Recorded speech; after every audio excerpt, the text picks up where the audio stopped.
I decided to cut it short. Yes, I did. None of that long intro. And here we are. We Ladies are and indeed. gentlemen, Mr. Trevor Coult in the house. Oh, wow. Round of applause. I just want to see, can everyone hear us fine? Everything good? Can you hear me? I know you can hear me all right, can't you? Yeah, I can hear you perfectly fine. Oh, very interesting. Yeah, there you go. Hello. And today, I was thinking about Trevor yesterday because I took my family to the lake, Trev. And I was thinking about you yesterday as well. That's really, really cool. Hopefully in a good way. Yeah. So no, but I took my my dog with me, Archer, as you know, Archer.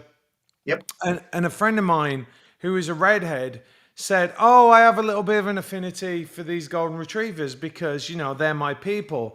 And then I realized that I probably subconsciously got a golden retriever because really I pine for the company of my other redheaded friend, Mr. Trevor Coult. Well, thank you. I appreciate it. I'm always busy, though. You know, being the chief executive officer of several companies, you know, it's really. I'm joking. Yeah. But thank you. Appreciate it. Yeah. It's nice that you bought a dog and thought of me. I know. Hang on a minute. Oh, look. Hey, hang on a second. Deborah's just come in and she's like, "No, look what I'm doing right here." Deborah. Hi, honey, I'm home. For 100 quid? Did you press the wrong button? Deborah's awesome. We love you, we love you, Deborah. And hang on. Of course, Deborah gets the sparkles. Yes, she does. Yes, she does. The wonderful, the always wonderful Deborah. Yeah. And we've got Courtney in the house. Hardy, Zephyr, Carla. You've got a great community, mate, which is awesome, isn't it? It is. I mean, you know, it's funny because... I finally, I have to say, by the way, before we start chatting, I have to say to Deborah, Debs, thank you for today. Because you know what, and I will point this out, you have a awesome subscriber, but you've got one called Honesty and Truth. You know that, don't you? Yeah, it's awesome. Right, exactly. But for about, I don't know, as long as I can remember, Honesty and Truth has had trouble getting on my channel. They think they're barred, they're banned, they're this, they're that. And I have searched for months to try and find them. But the problem is on YouTube, like every other platform, there are dozens and dozens of people called Honesty and Truth. So I could never find them. Oh, not on mine, no, dude. There's only one. There's only one. Today I found Honesty and Truth and went through my YouTube, and I did discover that Honesty and YouTube had been restricted from my channel. And they had. I have lifted all restrictions, and Honesty and Truth can now post what they want. Why was that? Well, it was probably me, if I'm honest. There's no point lying. I think in the past they may have said something shitty, and I've just went, block, move on, because that's what I do to people. But anyway, I doubt it, though. I doubt. Honestly, it might have been a case of mistaken. I know. I'm joking. But I mean, I've never had a bad word with Honesty and Truth. I don't know, but I did see that they were restricted. Anyway, the restrictions have now been lifted. I have been through and managed to change things on my studio, so it's all good. I am going to say right now that Trevor has a lot of haters, and I have a lot of haters, and somebody's going to clip that where Trevor says, "And now I found Honesty and Truth." Oh, well, you know what they're going to say? Of course they are. I mean, yada yada yada. I've got more supporters though. Whoa! Hey, what? I'm going to tell you guys something that Trevor came on because he always does this stuff to me. When he came on, as we linked to do this live, he came on shirtless like this, like he was doing the Burt Reynolds pose from Playboy. I was naked from the waist up, and I was sitting posing with my tattoo to the glass of wine. He says he's naked from the waist up, but I don't even know if that's true. He could have been naked all the way. Oh, the Mikey D in the house. Gifts 5 Matthew Marsden channel memberships. If you got a membership from Mikey D, and I'm going to read him out. Oh, my friend Michelle Smith got one. Carad 2008. Michelle Smith, the great Michelle Smith. The Clover Queen, awesome. We love the Clover Queen. Mr. Colburn, you got memberships from Mikey D. You go over there and you thank him right now. You thank him Got a right lot now. of good people in it. Rachel Penny's in. She's always getting involved and chatting and adding great value to the channel chat. Yes, always good.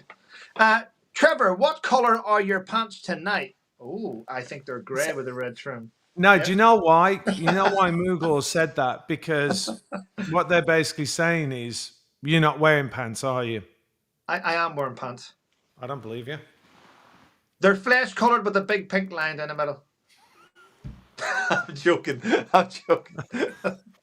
A little pink line. A little pink line. A little pinky. So, yeah, so we've had a few. Let's go back and talk about the things that we've spoken about off channel over the past few days, starting with Meghan Markle. Wow, where do you start with that? I mean, first of all, and I'm going to say this again because I have said it a few times.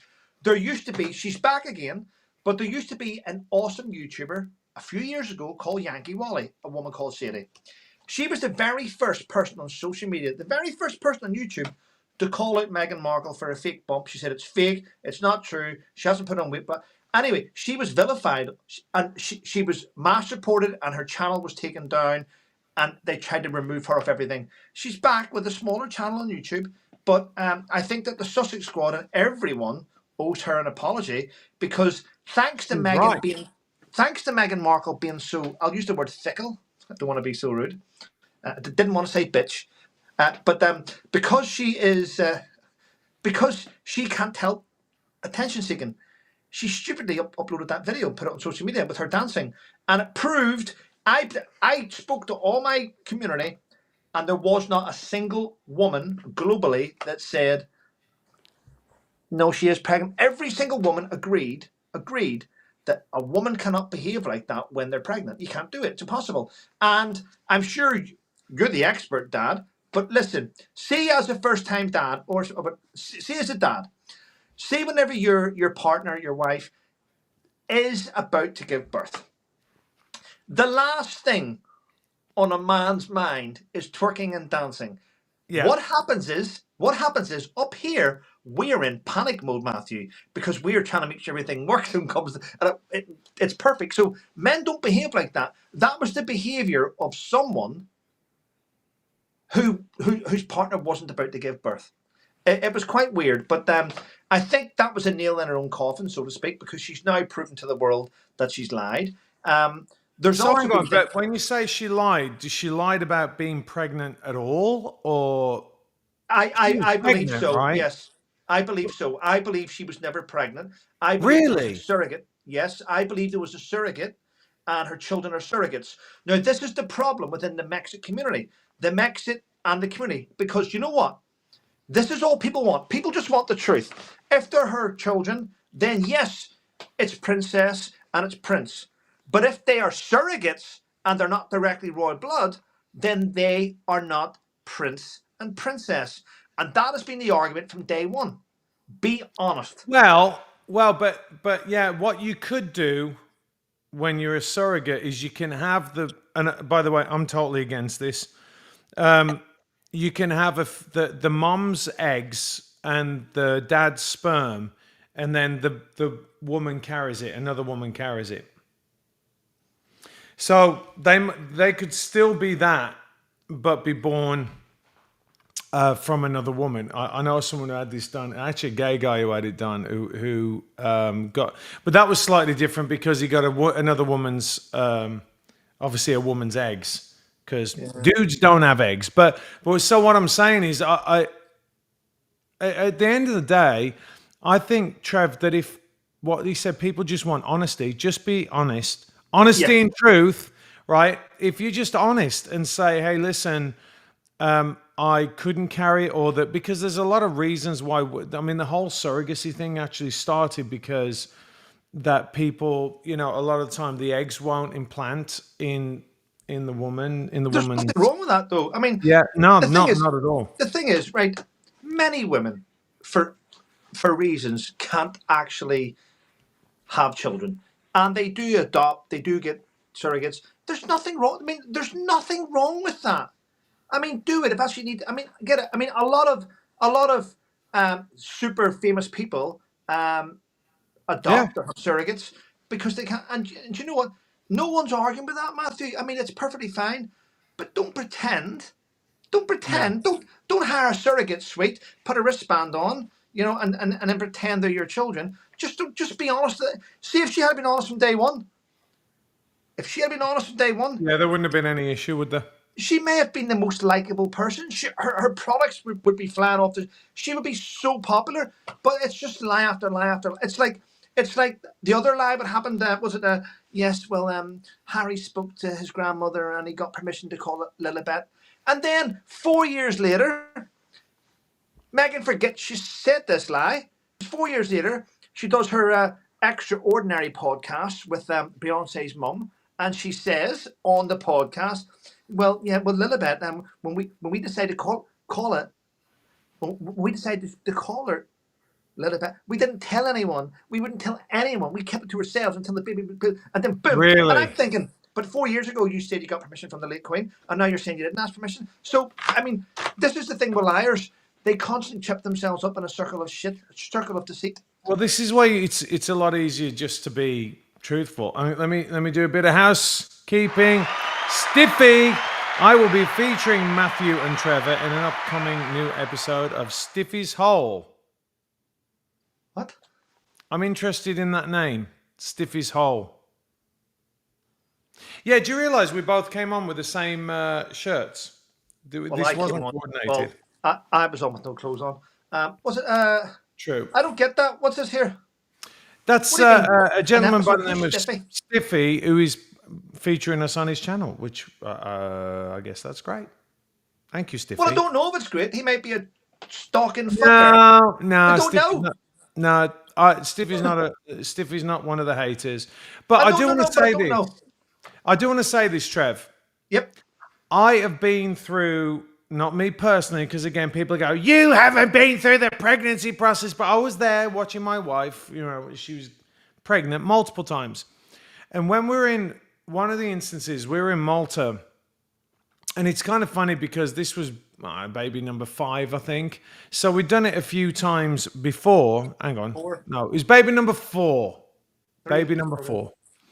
And we go into the hospital there, and my wife's like, I need an epidural. And they were like, oh, well, no, not yet. And this is very common, by the way, when you have a lot of kids, that obviously women know their bodies better than the doctors know their bodies. And so my wife's like, I need an epidural. I'm going to give birth pretty quickly. And they were like, let's just wait a bit. And she goes into labor, and it's too late to have the epidural. And that's the only child that my wife had naturally. Every other time we've had epidurals. And let me tell you, they are, as my wife's grandfather said, who was an anaesthetist, epidurals are God's gift to women.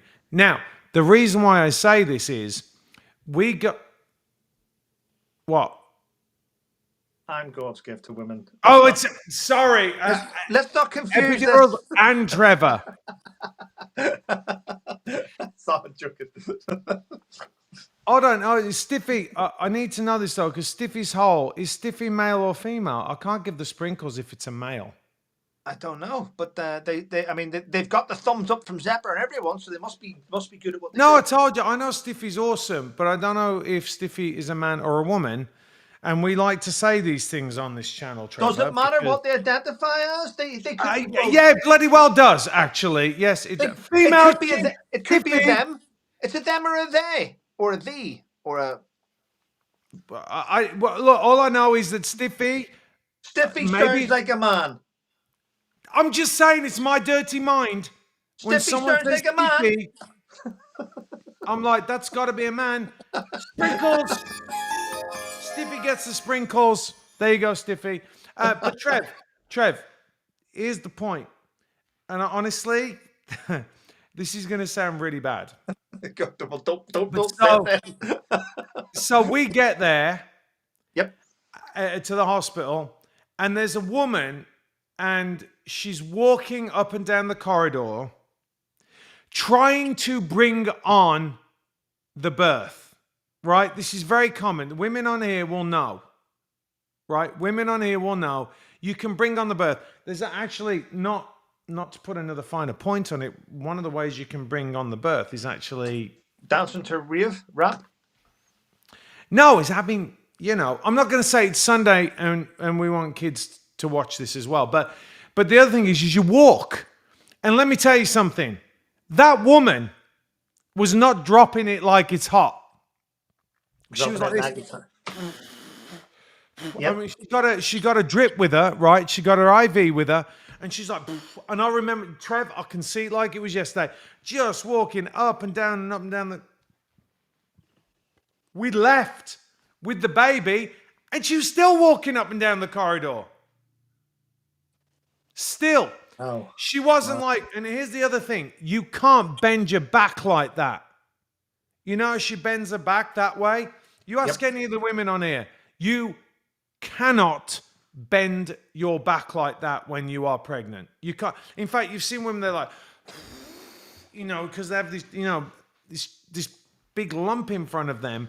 And so I watched that. I'm like, no, I don't care if you are the fittest yoga instructor on the planet. You are not moving like that when you have a baby. Because the other thing is the pelvis starts to open up. Right? It starts like... Joan Lovelace is in the house. Hello, June. We haven't seen Joan in forever. So Trevor. Joan and Moogle. Lovely. So anyway, in my opinion, as someone that's seen a woman go through 8 births, it didn't look real. How many children have you got? 9. So you missed one of your children's births? You're a shit father. No, well, I actually did, but I did miss the yeah. But that was... Stop it. I'm not even... Anyway. I only had to turn up to one. And then I had to get my balls cut off, didn't I? Did you have the snip? Yeah, I did. Oh my good... I don't know. Hold on. I want the wah thing. Hold on. Is that a wah? I don't know which one it is because I can't hear it. It's something. Yeah, I had to snip because Luba had she had a really terrible time at birth, and we nearly lost him, and she was in pain, had to get operated on. So I didn't want to put her through that anymore. So I got the snip, and then she left me. There's a moral to this story. No, I thought you were going to say honestly, I thought you were going to say yeah, Luba was pregnant and she had a really bad time in our marriage. No, but I mean, it was a difficult birth, and I didn't want to go through that again. So we agreed, and we agreed because she decided, and I went and did it. It was you mutually decided that she... Yeah. We usually decide to cut my balls off. So I went to I went over to the doctors really in Merville Barracks at the Colchester, which is the military place, and I went in on a Monday, and they said to me, they went, "How old's your son?" And I went, "Well, he's about 7 months," and they said to me, "Come back after he's a year old plus, and then we'll make the decision." And I waited. I went back, and I went in. I was meant to start work at 9, but I went seeing doctors in the morning. Went and seeing doctors. Went straight into a little cubicle in the place. They did the job. Gave me some painkillers, and then I went into work. So I wonder if it's because a lot of people are like, "Why did I do it?" Like when they have a kid, and they're like, "Oh no, the sleepless nights and all that." And then they're like, "I'm not having any more." I have to say, I think it's a little bit tragic, Trevor. We'd like to see a few more Trevor Coults running around. I was awake when they were operating down there. I was wide awake. They just give me a thing, yeah. Then I just they did it. Then I went into work. I was walking like John Wayne. Were you like John Wayne? Blazing saddles for about fucking 4 days. Yeah, apparently it's bad. I mean, it's like, ooh, yeah. I'm I'm all never right. having that done. Do you know I'm what it's just like? saying. Right. First of all, it's more psychological than pain because you know someone's down working. You have painkillers. You're all right. For a couple of days, you're walking like, you know, you're walking like like your balls are like medicine balls for probably for about 2 weeks. I thought your balls were like medicine balls anyway, Trevor. Well, there's no medicine in them, but that's how it Not is. anymore. That's how it is for about 2 weeks. Yeah. No, that's not going to happen. Nope. Nope. Well, I mean, I'm 50 now. I don't want any children now. I've got one. That's got. You can have more. I'm 52, and who knows? Well, I could always get a surrogate. There you go. And then, you know what we should do? We should do a video. Why don't you do? Can you do a video right now of you twerking like Meghan Markle? Um, Can you shove a? Can you shove a? Have you got a pillow around you? Like shove a pillow up your stomach, and I want to see it. I've got I've got like a oh, fuck, it's weird now. Here we're gonna see like Trevor's dancing skills. I've What? got a goose. I've got a goose. Listen, I know you Oh! said you got a new bird. I didn't think that's what it was. Yeah, my new bird. Stop clucking around. I'll put it down. Put it down. Yeah, I'm just chilling here. Chilling like Bob Dylan. I'm penicillin. So let me ask you this: what is the in the guards, right? In the Irish Guards, what is the did you have a mascot? No idea, Matthew. I was never in the Irish Guards. I thought you were in the guard. You oh no, what am I talking about? You weren't in the Irish Guards. No, I was in the Irish Rangers. They have a Irish mascot. Rangers. They had an Irish Wolfhound. It used to be called Brian Brew. I don't know what it's called now. I Yeah, I think was he's having dead. a. Well, when I joined, I mean, I've been out 10 years. The dog's probably have died by now. Probably a new dog. Who would know? Well, Wikipedia. Clearly, if you type it in, who's the mascot for Royal Irish? I So don't it's know. but so it's funny because and here's a little bit of trivia, and you'll know about this. This is why I was thinking about the Irish Guards actually, because someone, a friend of mine, said to me that their daughter was dating an Irish Guardsman, and I said, "Do you know how to tell the difference?" And this isn't a punchline. I'm just telling the truth. Do you know the difference between the different guard units that you can tell on the tunic, right? Because Grenadier Guards have single buttons. But Do you yeah, know this? mate. Honestly, I mean, you can also tell by the cap badges and the different color hackles. Yeah, they got the cap. Yeah, they got the cap badges, and like, isn't one green on one side and one white and green on the other side, or something like that? Right, you have the green for the Irish Guards. Right, the Coldstreams are a little bit red. Uh, you've then got the Grenadiers, which have the red and a little bit of white. So they all have different things. But the cap badges, I mean, the lapel badges are all different. The tunic badges are all different. But they have like I think isn't it like the Grenadiers have single buttons, and then Coldstream have two, two, two, and then the next one I think is it the Welsh Guards have like three, three, three, and then it's four, four, four for the Irish. I did not know that. If I'm honest, I did not know that. It's See, possible. I know my buddy Paul was a Yeah, Grenadier, and then so he told me that. I knew a guy. I still know him. Eddie Redgate, Grenadier. 5'1". Get out. Small, really small guy. Go on, I'm waiting. Go on. Go on. No, just a really small guy, Grenadier. Decent enough guy. I mean, he's a nice guy. But thing is, in each guards unit, did you know that they have it used to be called the Queen's Guard. It's now called the King's Guard. So so for instance, the Irish Guards, the Coldstreams, the Grenadiers, the Welsh, the Scottish. Each of those, they're all battalions.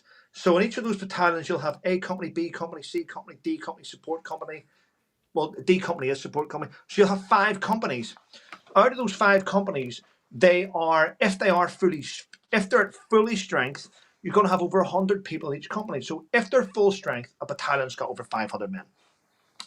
But in each of those battalions, there will be one specific King's Guard. And for that King's Guard, everyone in the King's Guard has got to be over 6 foot height. Huh. In the other companies, it can be different sizes, but one specific company, they all have to be over 6 foot, and that's for each of the battalions. Really? Yeah. And is that because ceremonial? They all want to be at the same around the same height. It's mainly to do with ceremonial. It's also to do with carrying coffins and things. You've all got to be the same. Right, Yeah. right. Yeah.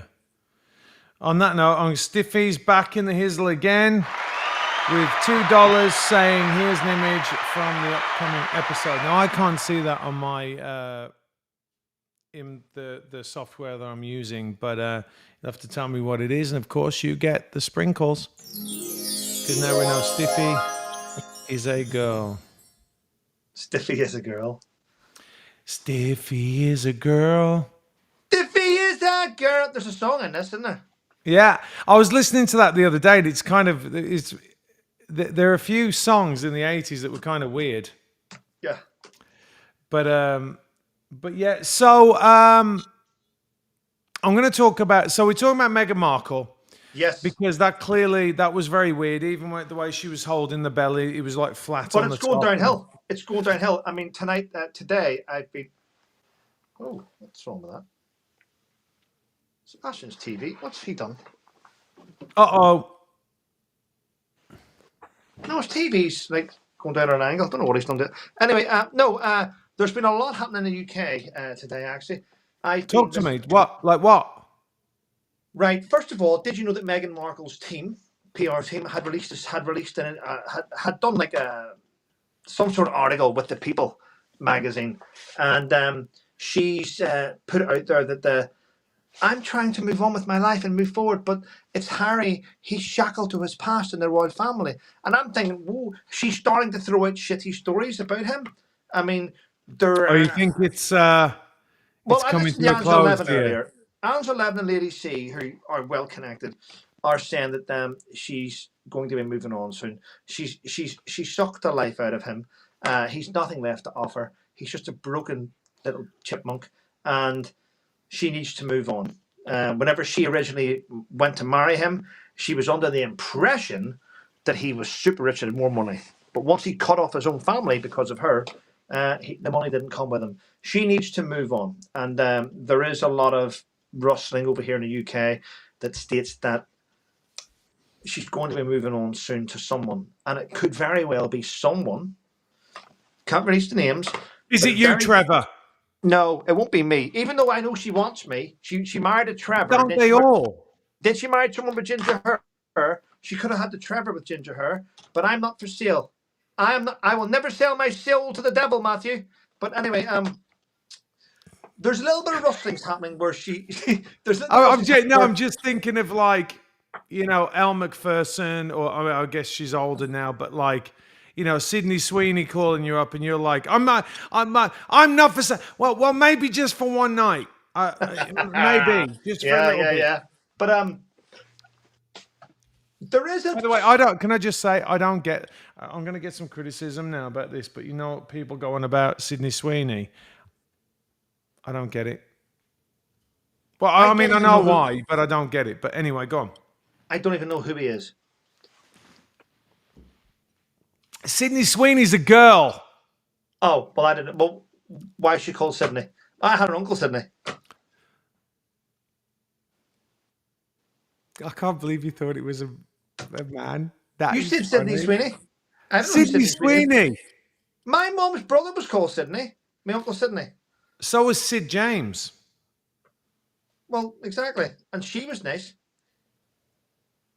Oh, my God.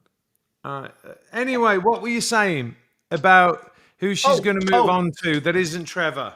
Because really, she wants Trevor. Possibly someone with many, many, many, many, many shares in Netflix.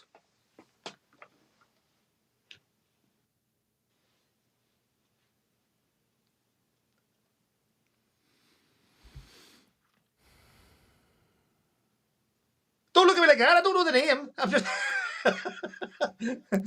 Sydney Sweeney. He's a nice bloke, isn't he? I'd never go for Sydney Sweeney. I hate that guy. Oh, I have no idea. Well, I mean, look, you can see the trajectory, right? You can see that she's like over it now. And she wants to move on, and then he's just going to be left as a broken, pile on the floor. I like that word. Trajectory. Pile. I haven't used the word trajectory since talking about ammunition. Well, Honestly, I'm very smart. Well, I'm very smart. Okay, here we go. Hopefully I remember this. When you grab the weapon and you cock it, when you pull the cock handle back, what you're going to do is you're going to bring back the recoil spring. The recoil spring then hits off the buffer. When you go to operate the trigger and you put pressure on the trigger, what that does, it fires the recoil spring forward, which picks up the round. It picks up the round from the magazine and fires it forward at 360 meters per second. The firing pin hits the percussion cap, causes a small explosion inside, and the combustion fires out the round at 940 meters per second towards the target. And is that an SA-80?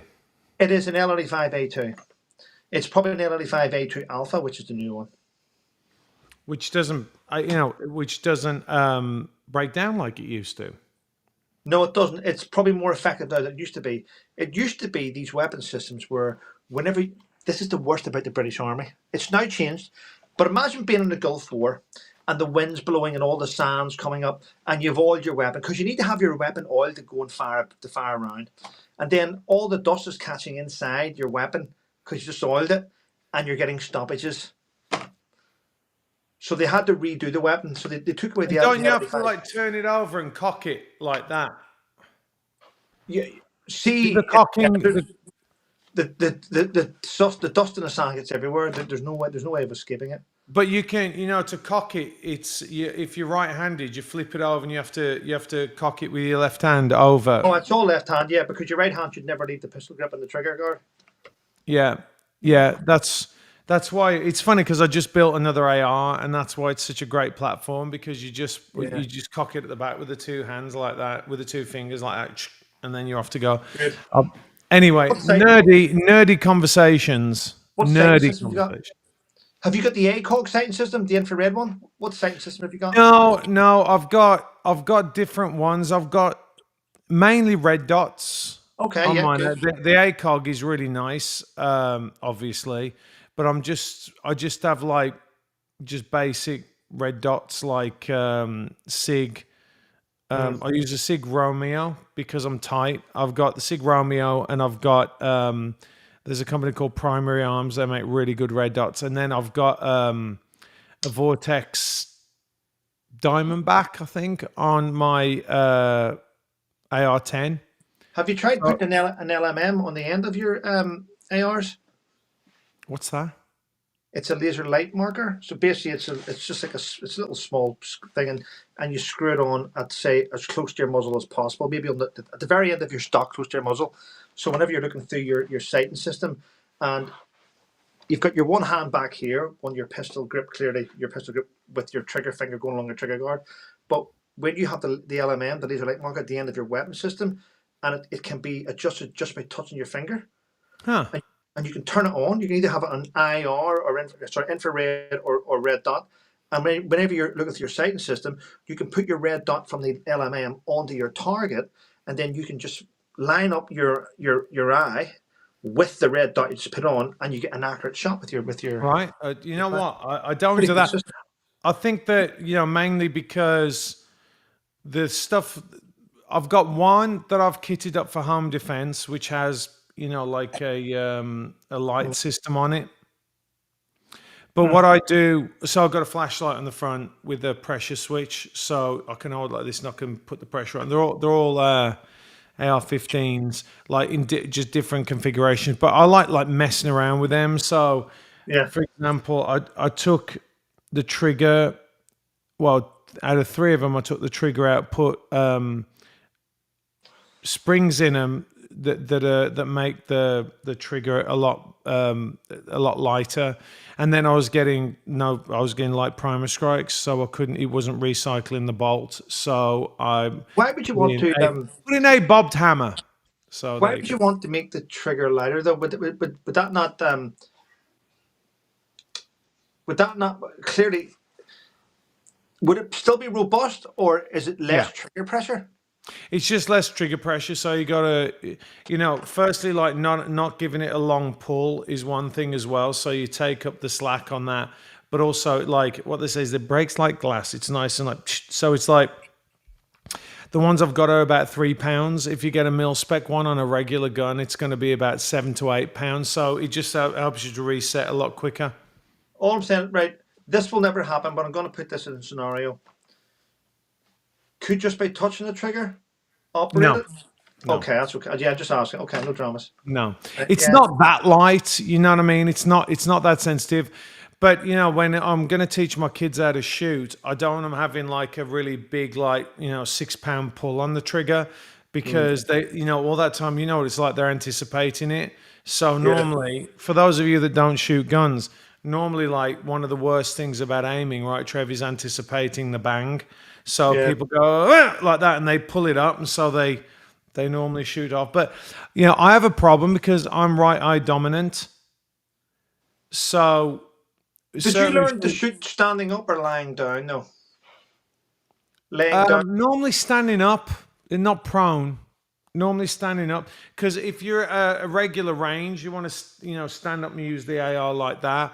But I do with my AR-10, I do prone. But I don't have. I use a sandbag. I don't use. I haven't got a bipod right now. But that's a really nice gun. And I got to say this, Trev. Like shooting a 7.62, I prefer it way more than shooting the 5.56. With a 7.62 comes a heavier weapon system, though. It's more robust, Yeah. but it's heavier to carry. It's usually the stronger people carry that. I mean, whenever I was teaching weapons, I would make sure that now, as you progress and you go from a novice to amateur and professional at teaching someone, I would start off teaching someone in the prone position, because whenever you, without even touching a weapon, you could teach them. We used to teach them a thing called a 9 key point checklist. So you get them to lay down in a prone position, flat.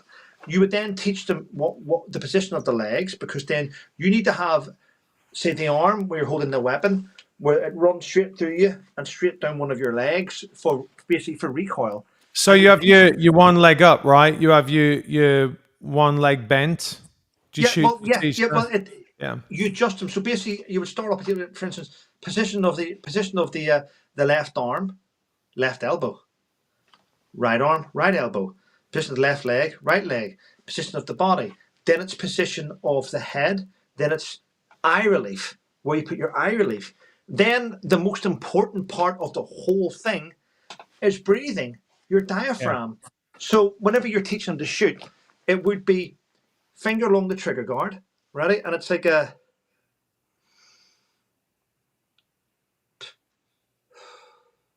Right. so you're teaching the breathing technique so that they have the right breathing. So there's nothing worse than having someone lying there going, because then the muscles going up and down, the Yeah. muscles going up and down. So you need to teach them to sort of, so that it runs. It's weird saying this, but so just I haven't done it in a decade, but so that it runs naturally, and you get the breathing, so then they can get a proper shot. Yeah. I'm laughing at Texas Laurie because she's like, this is only half in English. No, so I will tell you this. One of my experiences, and obviously you've done it for real, but I was very fortunate to go training with Delta, and those guys are unbelievable. I mean, you know that. You train with those. They're so dialed in. I mean, they shoot thousands and thousands of rounds. They do thousands of dry firing drills, transition drills from the pistol to the rifle to pistol. And I did this thing where, you're seated and they've got that, that thing next to you, for timing. They go, meep, like that, beep. And we had to pull the pistol, do two, I think it was 2 or 3 shots, stand up, go to the next target, do 3 shots, then pick up the rifle, put it over. Oh, you got to put obviously your pistol away first, pick the rifle up, acquire the target, shoot again, then go to another one, shoot again, then take that off. And there was a sniper rifle like positioned, and way, way, way off there was a playing card, like on a target. And what people don't realize is when your heart rate gets up, like, because most people in the States, they're standing there and they're in a safe environment at the range, and they're just going, bump, oh, look how accurate I am, bump. But then when your heart rate gets up, Yeah. that's no joke. And I also did one where this was a funny one. It was with Delta again. They were doing defending from a car. If you're going Okay. on, Advanced driving. If anyone in the chat that knows us, we still have a few villages, make believe villages in the UK where we go and do training. Where these are in military camps, by the way. It's where they. is this where Top Gear did the thing with the Royal Marines? Yes. That was great. We have those buildings, and we have streets and things made up so we can go and practice. And what would happen is a battalion, a unit that isn't on operations would get called up, and their job is to go down to this mock village. We're not to wear uniform. We wear civilian clothing, and me and another guy, or maybe three of us would go and occupy that house. 4 occupy that house, and hundreds of you would occupy all the houses. So, and then you would have routines to do each day. I mean, go to the shop and stuff, and you just have a normal day. And at that time, whenever you're doing your scenarios, it's called CivPop, civilian population. The unit which is going through training goes out and does their patrols, and they've got to stop you in cars. They got to do all these things. Don't get me wrong. The soldiers in training, it's all blank rounds. It's all blank. But some of the scenarios would be to drive around the streets, handbrake turns, engage the British Army with blank rounds and see how they react with their drills and all. It's fabulous. I tell you now, it's really hard work though. It's hard work. TJ, so let me ask you this, because there's a couple of people commenting on the elevated heart rate thing. Clearly I know that you've been in that scenario. Someone said, I'm sure Trevor knows. I'm like, yeah, that's the point. What I was trying to say is that people who haven't been in the military or haven't, because there's a big gun culture, obviously, in the United States. So a lot of people have been they go through as close as they can get to real training. I mean, obviously, without having rounds shot at you. Who's this Texas Laurie, by the way? I mean, Texas Laurie, I'm not speaking Serbian. I mean, you sound retarded, if I'm honest, some of the things you're posting. So, did you find from the first time you went into combat and got your heart rate up, because clearly I mean, there's one thing like getting into a battle. There's another thing getting real rounds shot at you. You know what I mean? Like so if you're going into a situation, you're like, this is it, this is for real. I might get shot at. And they're saying, get out of the vehicles, off you go, you got to patrol. That's going to get your heart rate up, right? If you're in an area like Fallujah or something like that. And then there's the being in the fight, right? Like being there, taking care of business. At what point, I mean, I don't know if you did, because I've never asked you this, but I'm presuming you did. At what point does it become routine? Like, at what point does it become, okay, I'm in it now, so my heart rate isn't going up as much? By the way, Texas Laurie's, she's a good one. She's funny. I mean, she's taking the piss out of me. I can take it. I think it's because we're talking about guns. All right, okay. I think that's what it was. That's my thing, I think, anyway. But anyways. She seems to know everyone in the chat. She seems quite nice. I was going to say, my ex-husband, as much as we don't get along, great fired. Oh, wow. Her ex-husband. Sorry, before I answer that, Matthew. Texas Laurie said her. Oh, we missed you. We lost you there. In Iraq. Just bear with me 1 second. She just said guns, guns, guns all the day long. And we lost Trevor just like that. Oh no. Sorry, Oh, Matthew. somebody's calling him. I had my accountant on the phone, because I've got so much money. So I had to just tell him not to call me back in the middle of speaking to a very, very famous movie star. By the way, do people know? I want you to answer that question, but do people know what? I can still see you.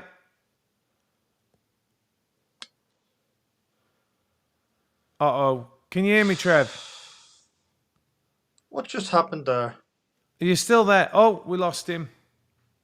There you're back. Oh, there you go. Trevor's gone. He'll no doubt come back in. I want to talk a little bit in a minute about what was going on in LA, because I predicted it. It gets to the point where you're like, I'm fed up of like pointing out common sense things, and you get criticized for them at the time, and then they come true, and you're like, I told you so, and then people just don't give a shit. Hang on, Trev, let me add you to the scene. There you go. We could hear you, by the way, brother. We could hear you. Oh, sorry. Yeah, I was just listening to that lady. She said her husband was, Texas says that her husband was one of the first ones that fired around in Iraq 2003. Wow. I was there in 2003. It's, it's funny because it's almost like we've moved on and nobody even talks about those things anymore, which we have to keep it in people's minds, because there's a lot of PTSD still from it comes out PTSD. I mean, listen, I always say listen, I don't mean to be rude, but I listen to a lot of people talk about it. I mean, the majority of people that claim to have PTSD, including many YouTubers, haven't experienced anything traumatic. They just play on it. There's quite a few YouTubers. I know dozens of veterans that play on it. I know real veterans that suffer and they get through it. See, people that have PTSD, buddy, they find a way. They find coping mechanisms to get around it, and then they try and avoid triggers. They really do. Yeah. I know lots of guys that suffer, and I speak to them, and these guys have been through a lot. A lot of them have been through a lot more than I have, and I respect them. It is good. But what I don't like is the other side of the veterans community and the other side of people that pretend. I mean, they hear stories, and you hear them telling your story, and you're like, what? Really? And then they develop a false narrative of PTSD, and then they have to keep it going. I mean, I know people. I've got one that lives not too far from me that plays on PTSD, but at the same time goes on the internet and attacks people for fun.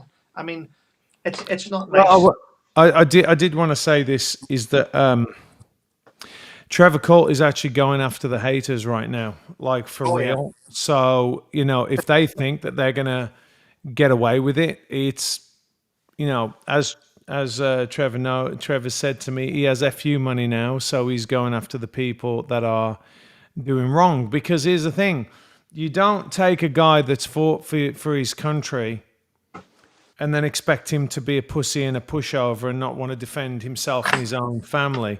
Let me just give a little bit of housekeeping. We've got Wonko. Well, I don't call him Wonko the same. He's Wonko the Awesome. So Wonko the Awesome there. That's nice. He's gifted 5 Matthew Marsden channel memberships, and that is to Jeremy the Cyborg, Rebecca M, Just Another Red Shirt, Senna, and Joshua Harris. You all got a membership from the great Wonko the Awesome. Please go over and thank him. Wonko, thank you for building the community. I just want to tell you something, Trevor, just really quickly. I was talking to my sister earlier on, and we were talking about, and I want to go back to talk to you about the adrenaline thing that I was saying about heart rate, but I want to go back to that. But what I said to her was, she was saying how there's some person on like TikTok, and they've got like millions of views from doing hula hooping, And she Seen goes, her. Seen her. the woman's brilliant. She's a great hula hooper. But what you've got, and I know, guys, this is hard to imagine, but you've got a generation of kids that go, why do I have to learn anything? I'll just go and be a hula hooper and make millions of dollars. And it's a real problem. It's a genuine problem. And that also happens with what we're trying to do on this platform. Certainly, as you know, Trev, because you're the one that caused it. You're the one that caused this channel to come into existence. And I've really tried to keep it on the base principles of, look, we're going to talk about real things. Sometimes we have a laugh. Sometimes it's serious. Sometimes I get animated. Sometimes it's an interview thing. Recently, we've just been doing lives, but it's mainly about having that real human connection and talking about things that really matter in an authentic way, right? Yes, but if you're sexy, you'll get more views, Matthew. Do you find me I'm not saying sexy? you're not sexy, but the hula hoop woman is stunning, and men are watching her. You don't think women are watching that shit, do you? It's millions of men watching her. Dirty perverts, all of them. And by the way, are you trying to tell me, Trevor, because I have 15,000, although I keep saying I want to get it up to at least 10% of my ex following, but people just don't click because, you know, it's hard, isn't it? That look, click. Well, why don't you bring on sexy guests? Men and I'm women. bringing you on. I was I'm getting not there. sexy. Well, I am to Meghan Markle, but apart from that, I'm not that sexy. But you have 170,000 people follow you. Well, I know 170,000 subscribers. That's not 170,000 people that follow. Some people clicked on to follow me because of certain videos and haven't came back. I mean, it's just what it is. Yeah. But it's mainly what you're saying is it's because of how sexy you are. Come on, it's okay. This is a safe space. I'm happy with my nipples. I'm happy with my body. I could lose a couple of pounds. Listen, dude, I love the fact that you're like genuinely, you make me laugh. And when you came on with your top off, drinking the wine, I was like, oh my gosh, I just wish it was live because that was so funny. I was panicking though, because I was going, I hope this isn't live. I hope this isn't live. No. Oh, look, see, Texas Laurie is coming to follow you now, Trev. But here's the thing. Oh, there's my buddy Will Rowlands on there. You met Will, right? Oh, Will. I speak to Will the odd time. Yeah. He's an See, you just said, did anyone ask for a sexy guest? I thought you never asked. And hopefully I'm going to be doing a movie with Will. Maybe this year, maybe next year, Will, right? Maybe this year, maybe next year. But here's the thing. Clearly I'm not sexy enough because every time you ask people to come over and click on me, they don't do it. You'll gain more each time. You'll gain more. Don't wear a top. Show your nipples a little bit. I'm too sexy for YouTube. Oh, do your singing. I'm not going to sing. Why? You're a singer. It's on your resume. I should, you know, I said, you know, I might do it one day. I might do like a... You'll get a copyright strike. I know. Maybe I'll do a Michael Bublé. I've got a copyright strike on my own music. I can't even play my own videos. And they're like, bro, this is copyrighted. I'm like, by me.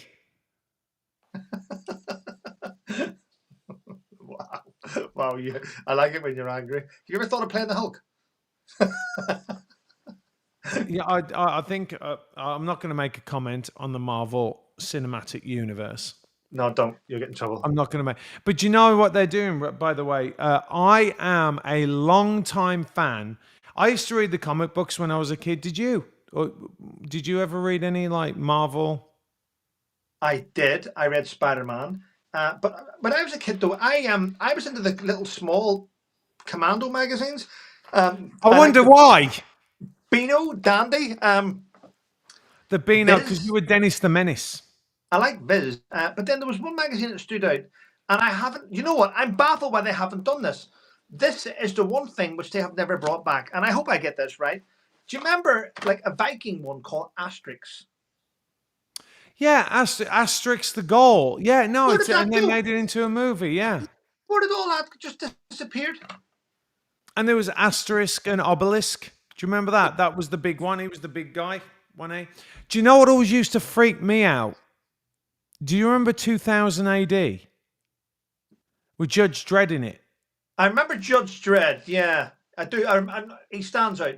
Big red iron mask type thing. There But was one that was called Robo Jaws, I think it was, like Robot, and that it always kind of like wigged me out. It was a British comic, but dude, I used to have, honestly, I think this is probably why I used to read so much. It started with comic books, so I'd have.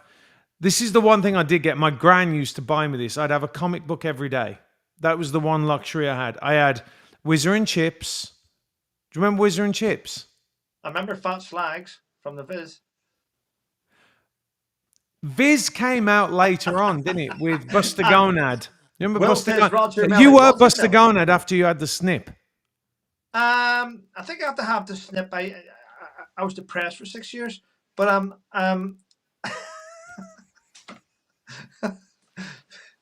I used to love watching. But every Christmas, though, as part of my Christmas presents, I would get The annual. An annual, Yeah. yeah. I was part of Desperate Dan's cow pie. It's called Cow Pie Eating Club, right? Or Cow Pie. Desperate Dan, yeah. I've got it still somewhere. I've got my little like wallet. You used to get a little wallet with a little picture of Desperate Dan in it. So there's Desperate Dan and so Desperate. Hang on, Dandy, Whizzer and Chips, Buster. Do you remember the Bash Street Kids? Yeah. There was the Beano. The Numbskulls. Beano and the Dandy were the two big ones, and Beano was always like, I thought was the cooler one. Did you know And the numbskulls, the little things that lived inside the guy's brain, the control yeah, crystal? yeah. And Plug. Do you remember Plug? Who was like that in the Bash Street? I know Kids? someone lives near me. Looks like that. And then you know what? There was Roy of the Rovers. I used to have Roy of the Rovers as well. Yeah. Billy Whiz. Billy Whiz, yes. Billy Whiz. It's funny. Who was it who just said that there? What? John Lovelace says, do you cringe when you hear Snip? Yes, I do. Clearly, that's why I'm never... Oh, and that's funny. Texas Laurie just said, I've met the Backstreet Boys. They're all shorter than me. I was in the Bash Street Kids, the Backstreet Boys. We could do one of their songs, Trevor. Nasha. You are my fire. Are you going to dance? Desire.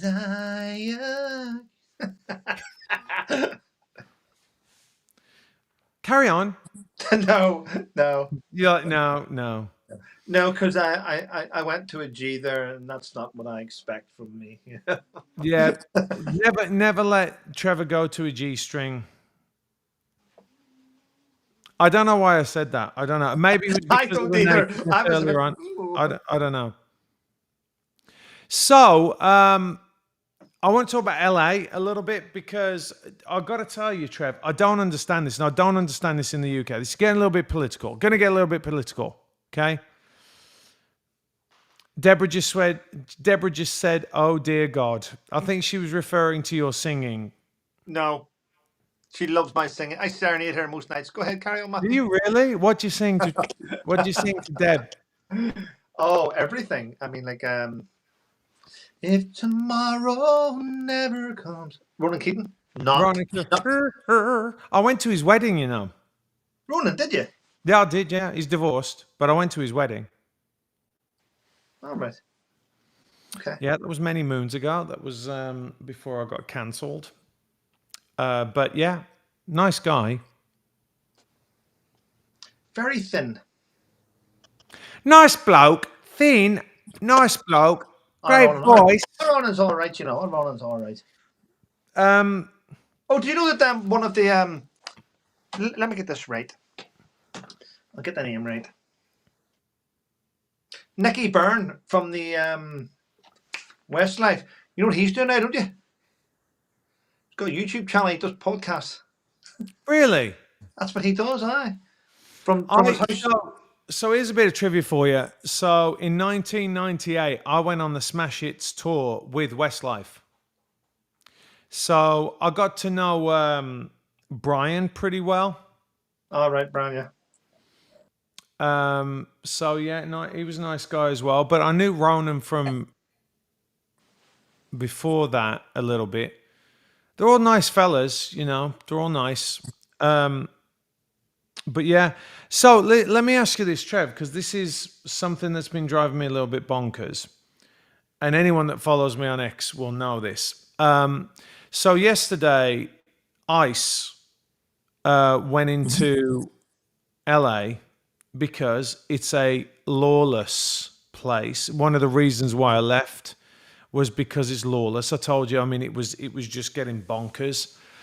And so they go in, and the LA police department and the sheriff's department and the mayor and the governor are all against ICE, and all they're doing is taking people that are criminals off the streets. Now, people might say, "Oh, they're not always criminals." ICE has actually been going after the worst, right? They haven't been just dragging people in willy-nilly. Although I'm okay with that, to be honest, because if you cross the border illegally, then you're in here illegally. You're a criminal. You should be deported back to your place of birth.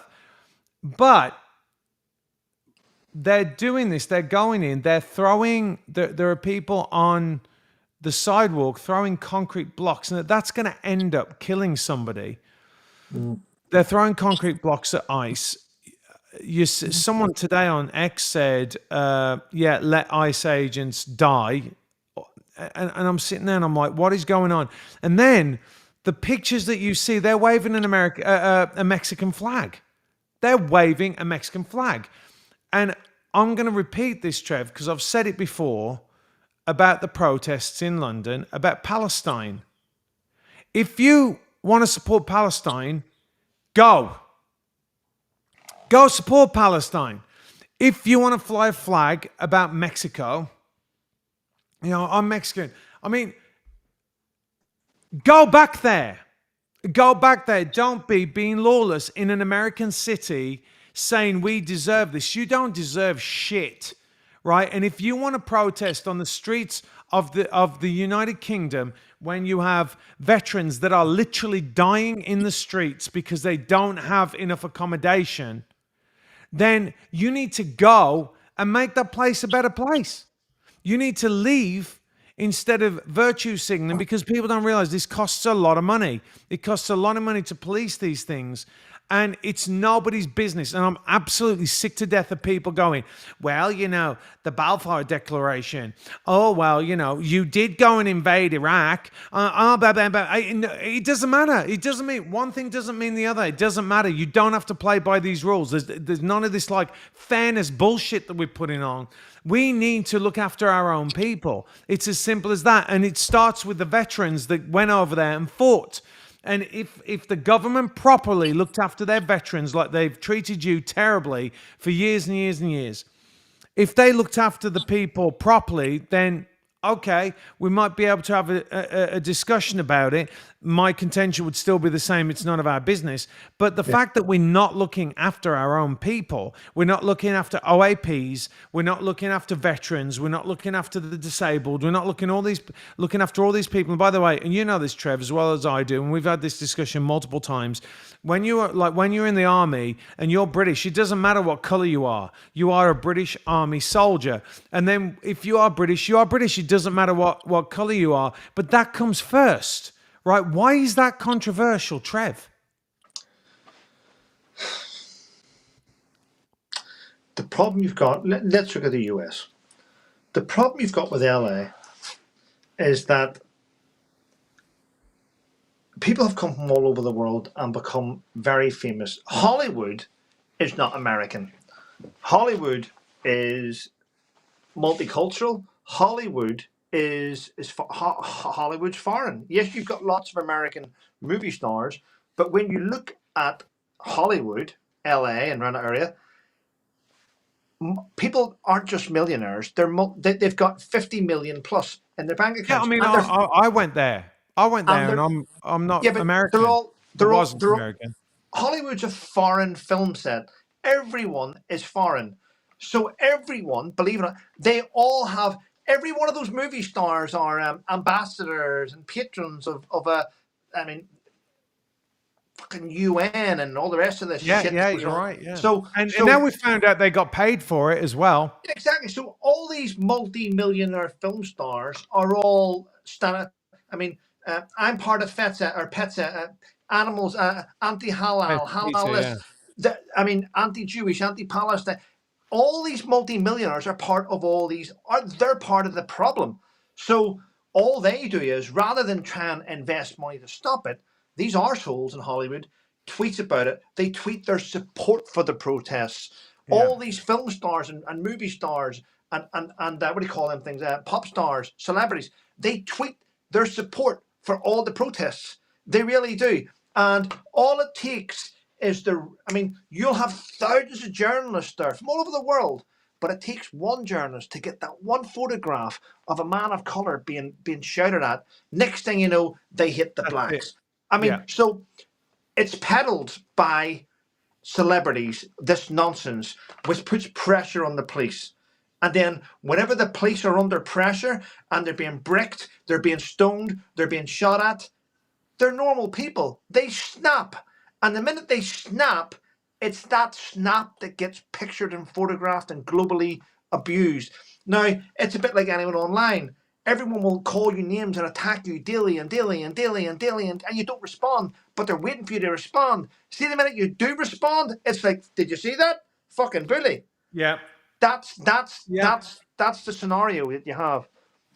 But part of the issue, Trev, here as well, and I know the difficulty about tackling this is because people call you a whiner. But why aren't people clicking subscribe when they watch the channel? Why aren't they coming over? Why aren't they supporting those that actually, I mean, you know, present company excluded, right? All the people on here are amazing who support the channel all the time, but they don't, you know, the generally, like I got 182,000 people follow me on X and they don't come over to YouTube and they come up But with all these Matthew, it's not about the people. Let's look at your scenario right now. Let's call it out the way it is. You've got celebrity friends. You've got celebrity friends with millions of followers. What type of friends are they if they're not helping you and supporting you? All it takes is one of your shitty friends to put out a nice message about you. Go, oh, this is my mate Matthew. I did a movie with him. I did this. So you listen. So it's okay. Don't blame the ordinary person. Blame your shitty celebrity friends that don't endorse you. They don't endorse you. I mean, you've worked with it from fucking Bruce Willis to Stallone. You've worked with everyone. I mean, and you know, I know one of them's not well, but the thing is, you've worked with all these movie stars. Why are they not saying, hey, this is my boy Matthew. He has a YouTube channel. Want to go across? Well, I mean, look, I think on, you know, on some of them, it's like, you know, you do a movie and you move on, and Takes then 2 seconds to support people.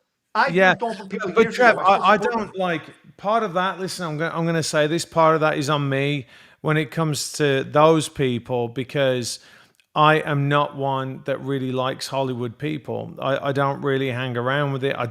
You know, I'd much rather hang around like veterans and all that. But you know, look, it's certainly true. I think that one of the gripes that I had when we were going through COVID and I stood up against the COVID jab is that, you know, I got all these actors that were telling me well done, and then not one of them, you know, stood up for me, and that is very, very frustrating. But my contention is like talking directly to the people, because. And I know what you're saying. No, you're totally right. Like the reach that some people have, and this is why the left does so well because they do look after each other, they do call each other, they do things for each other, and we just don't. Well, I mean, you and I do. I mean, I wouldn't have started this channel if it wasn't for you. And you've Mr. Sanchez is in the chat. Good to see him. He's a great guy, by the way. Served his country quite well, and probably still does to this day, every day. Yeah, he's amazing. He's amazing, Ruben. We love Ruben. Ruben's great. We love Ruben. He's a veteran. My point is, you have a massive reach on different social media. Now, as far as I'm concerned, friendships go it goes both ways. Now, there's guys I haven't spoke to in years. There really is. But if they send me a message and say, "Can you give me a shout out or give me help?" I'll look at it and I'll find out what they're doing. And yeah, give them a shout out, lift them up.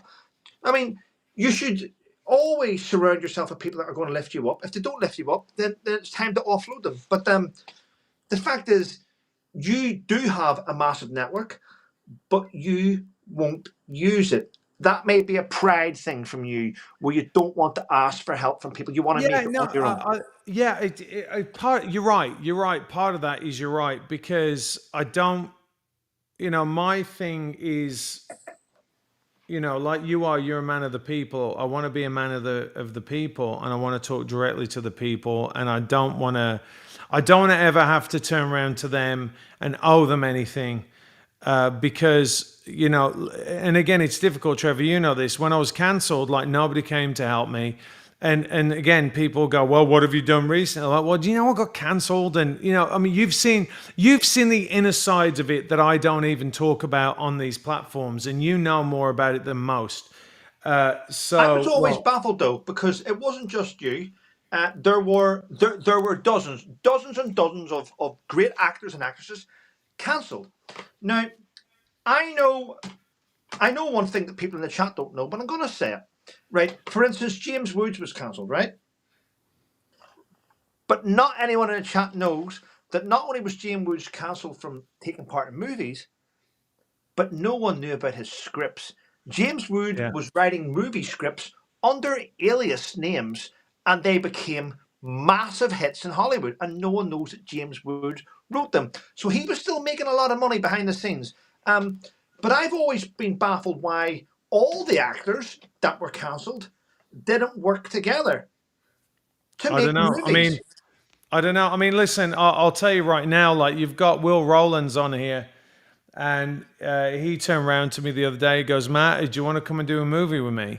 And that's what I'm talking about. It's that like you look at guys that are really authentic and that look out for one another, and it's very rare. Same with like Ruben. Ruben would do whatever he could do within his sphere. He knows a lot of people and he does it for other people. You do. I've seen you do it 1,000 times. By the way, I do want to make this point because I don't want it to become in a bitch fest like meh, because people complain. My main thing is, I've said this over and over, Trevor, is because what it does is it limits your reach. So it limits your ability to help, as you know. But I think that look, we've helped one another.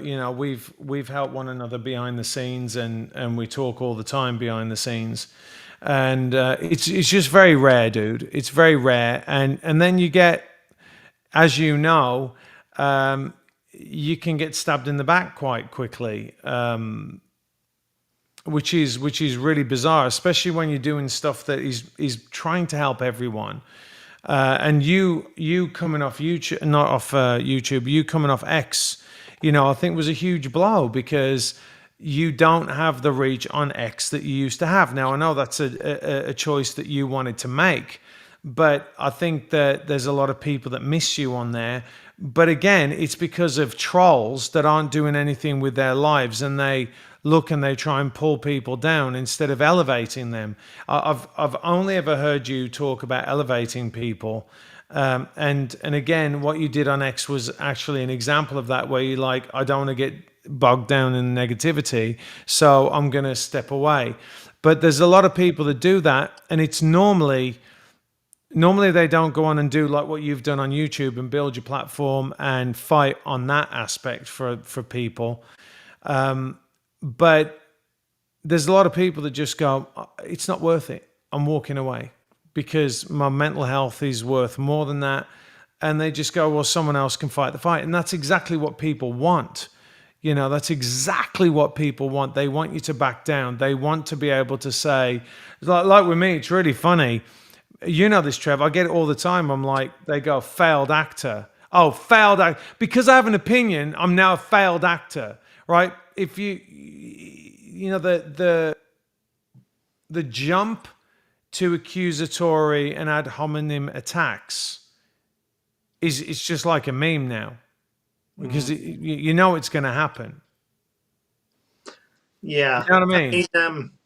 I'm pretty much conditioned now to bullshit. I am conditioned to it, so it doesn't bother me. I mean, if someone, you know what, I've reached this stage now where if someone says Trevor's a bully, I just go, yeah.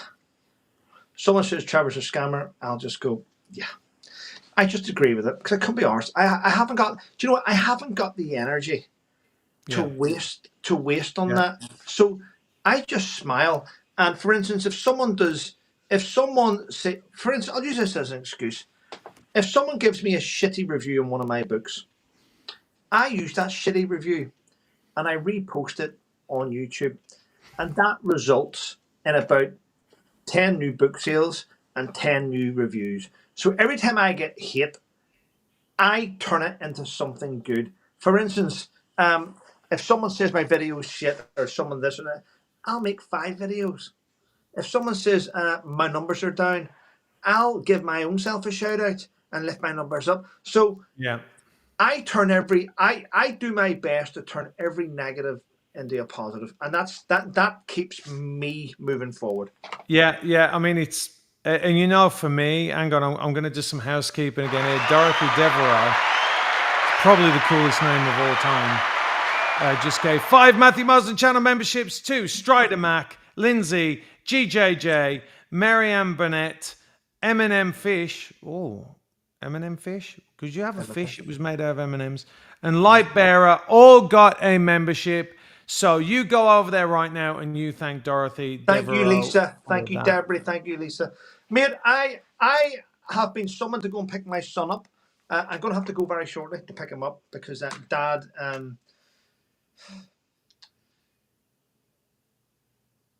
had half a glass of wine, so Dad can't really drive. So Dad's going to have to go and get someone to drive to go and pick my son up. All right, well, Trev, you know what? I can say goodbye to you now, and I'll just continue by myself for like the last 10 minutes because I've done an hour and 17. So I'll say goodbye to you now. I love you, not in that way, but in a like, hey, whoa, like that, like not in the other way, because that would be weird. Okay, that's wonderful. I'll see you. Thanks for having me on, mate. I hope your channel. Go on, tell me you love me back. I only said it so you could tell me you love me back. Do love you. Do love you. I love your ginger dog. I know you love my ginger dog. All right, brother. All right, Thanks, everyone. Thanks, everyone. See you later. Have a great night. I'll speak to you later. All right, brother. Bye. The always amazing Trevor Coult. I wanted to embarrass him there, just to see what he said. Did you see it when I went, I love you, Trevor? He's like, anyway, it was funny. All right, I'm gonna finish just quickly. I'm gonna wrap up what I was speaking about a little bit earlier because, oh, by the way, we never got the answer, do we, about the gunshots? But anyways, what I'm about to say should not be controversial. Number one, coming into America is a privilege, whether you come in here to visit this country or whether you come here to work or study or come to live here. It is a privilege. It is not a right. It certainly is not a right if you come here illegally, because what you're doing is you're giving the middle finger to the country from the very first moment, the very first action that you do coming into the country. Because you're like, I disrespect your laws. I spit on everything that you hold dear because I am putting myself first. Okay? So, that given, you don't get to fly your Mexican flags and say, I deserve to be here. No, you don't. You don't deserve anything. You don't deserve a thing. In fact, the only thing that you do deserve is deportation back to the shithole country that you're flying the flag for. Now, not people are going to be like, no, you're attacking Mexico. No, I'm not actually. I'm not. I think it's a statement of fact. You know, it's a narco state that, yes, are there some beautiful parts of it? Yes, but why are you leaving? Why are you leaving if you're coming to America if it's that great? If you want to fly that flag, fly it back over there and make it a better place. Right? And I'm very, very consistent on this. Is that if you want to fly a flag about Palestine, go over and fix it. Like, get on a plane and go over and fix it, because it's nobody's problem. It's not our problem. I don't care about the Balfour Declaration. I don't care about, England giving it back or whatever it is. I do not give a shit, right? We don't owe anyone anything on that. I have zero guilt. Zero guilt. All right? So let's just draw a line under this bullshit and tell these people, if they really think these places are so great, go back to them.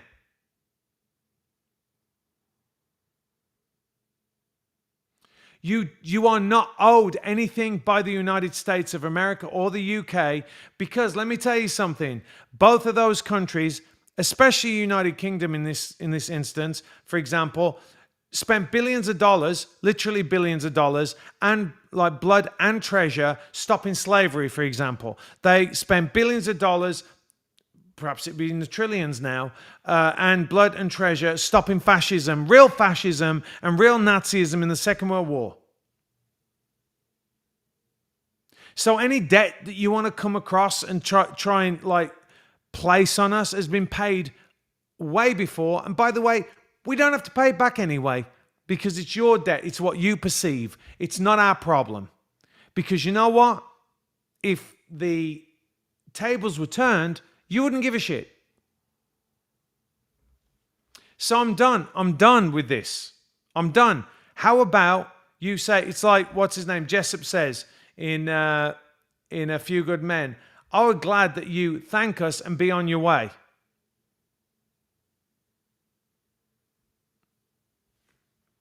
You want to talk about Mexico? Let's talk about the hundreds of thousands of Americans dying of fentanyl, cocaine, and drug use because you guys are exporting it to this country.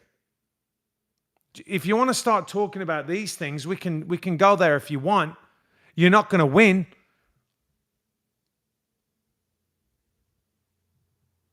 Okay? You're not going to win this discussion. I was called a Zionist Jewish shill the other day, even though I said I'm very consistent. I absolutely back Israel's right to defend itself, but I don't think we should give them any money. That's very Jewish Zionist shill of me. I don't think we should give Palestine any money. I don't think we should give Ukraine any money. It's none of our business. Let them figure it out. We have people dying on our streets. Let's look after our own. All right? All I care about are the people in the UK and the people in the USA. That's it. And if you're an illegal here, get out. I'm not interested. We are literally bleeding out. We're bleeding out. I don't want to help anybody else.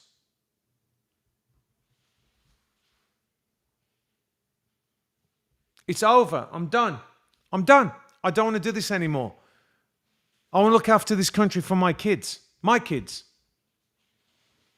Your kids, if you're British or American. I'll always have an affinity for the country of my birth. Of course I will. My family's still there.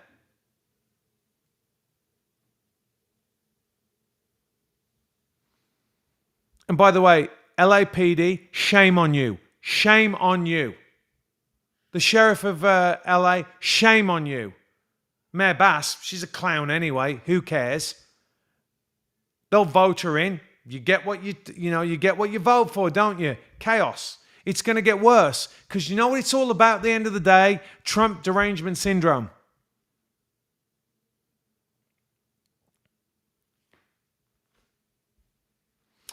Texas Laurie just asked, what's my son doing on getting here?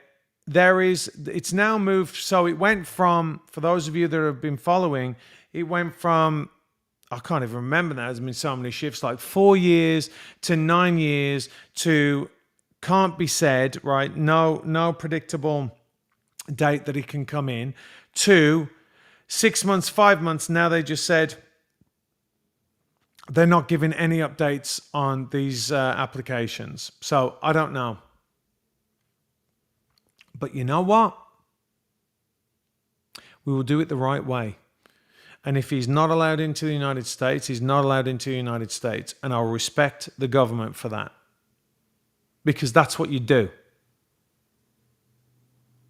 I might fight it legally and say, hang on a second, what's going on? Because we followed the process. There's no reason why he shouldn't come in.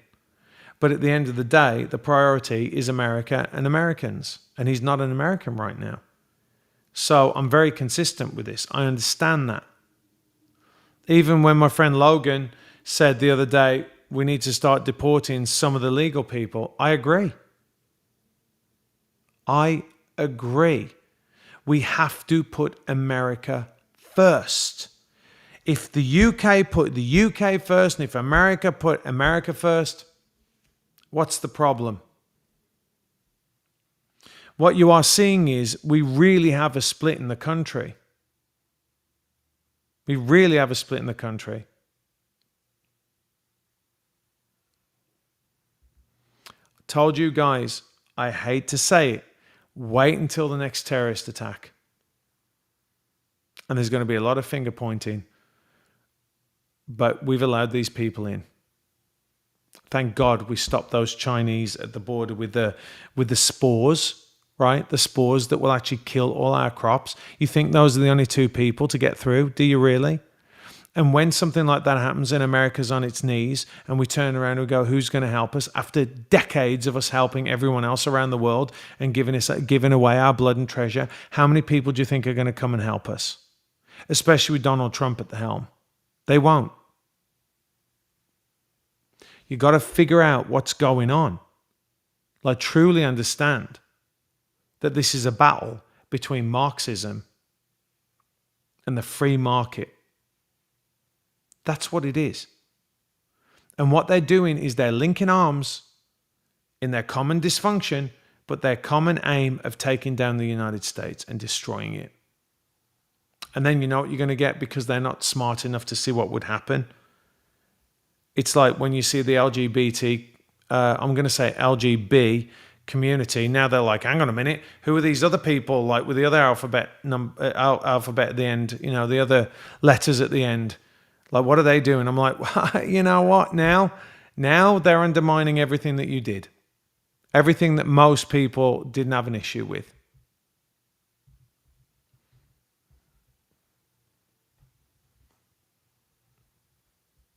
Erin Abu said, yeah, this all came from Obama. It's all Obama. It was all planned and it's working. You've got millions of people illegally in California. And this is going to be the flashpoint. This is going to be the flashpoint. And what they don't realize is a lot of California actually is red. People don't realize this. And by the way, do you know who else want to get rid of these immigrants? Hispanics. Do you know that most or a lot of the Customs and Border Patrol are Hispanic?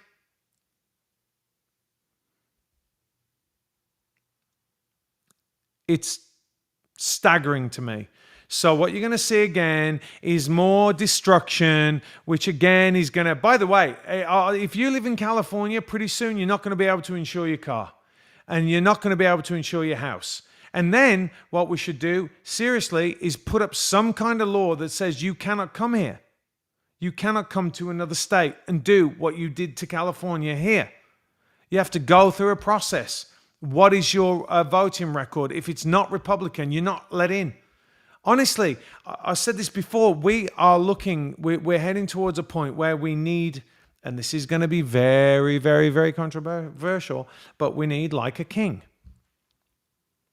We need someone who is more of an authoritarian that's going to stamp all this out. Because you've seen Trump try and get stuff done. He's been shafted by the system every step of the way. And they're abusing it in a way that is not constitutional.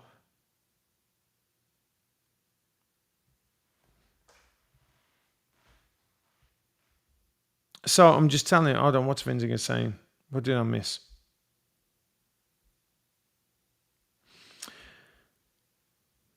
Hey, well, I've got to give you a call later, so I'll see you. Sorry, I've been super busy. Anyways, guys, please like, subscribe to the channel, support the channel. I'm trying to make it grow. We're trying to get it. We're trying to make it bigger. I'm telling you right now, one day will come where, what if Elon has an episode and he says, you know what, I'm not going to do this anymore, and he just shuts down X. Don't think that won't happen. Or he might turn around and say, oh, you know, I'm just going to sell it off, and then it goes back to BlackRock or whatever it is, and then they stop us speaking.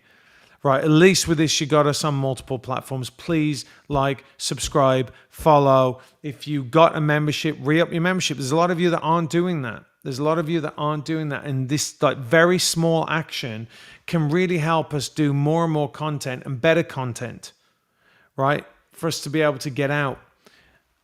So anyway, I want to say, I was in Mass today and I was just sitting there, and I got my 2-year-old. He slept all the way through Mass, which I'm telling you, it's a good arm workout for me.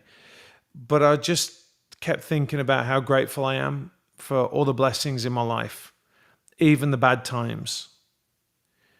And I'm very grateful for family, and I'm very grateful for friends, of whom I consider you guys my friends too, because you're out there, you're supporting what I do, you want to make a difference to the world, and you understand that this isn't all about clickbait. It's not all about clickbait. So, you know, hang on a minute, I'm just going to look through.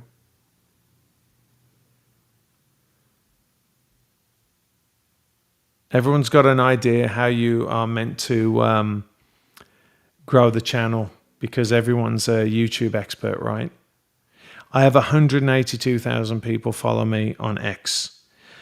As anyone that has been watching me knows, one of my biggest points about subscriptions, which are free, is that people, why are people getting away with things? Why are politicians getting away with stuff? Why are people not doing what they should do? Is because the American public and the British public are not holding them accountable.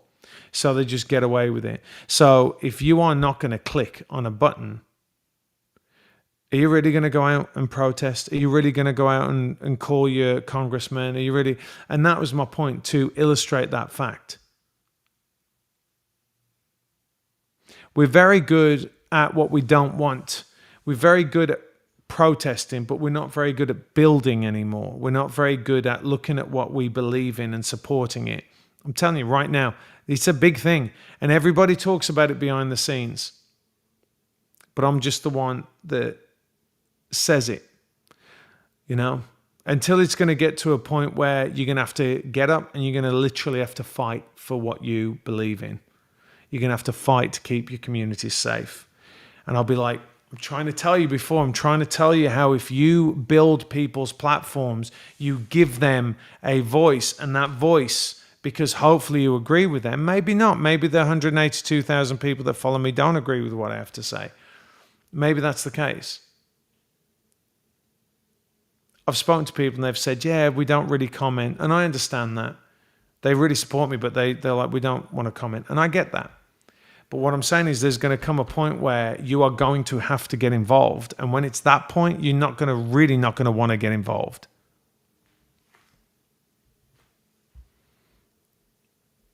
You know what I'm saying?